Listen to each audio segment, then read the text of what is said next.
Generative AI is already disrupting the workplace and job creation, and we can expect adoption to increase in the coming years. While it is unclear what the net results of the increased adoption of Gen AI would be, we expect that companies will heavily invest in this technology due to its real or perceived economic value across industries.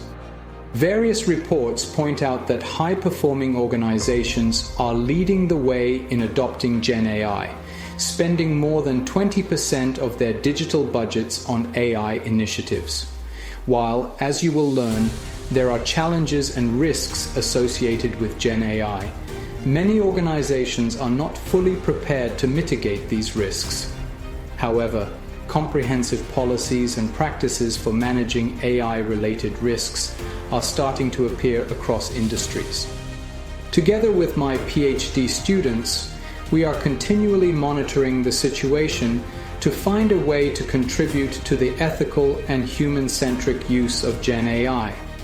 It is clear to us that understanding this technology is paramount to limit, if not eliminate, the risks and impact it will have on the workforce. As Professor Karim Lakhani of Harvard Business School says, AI will not replace humans, but humans with AI will replace humans without AI.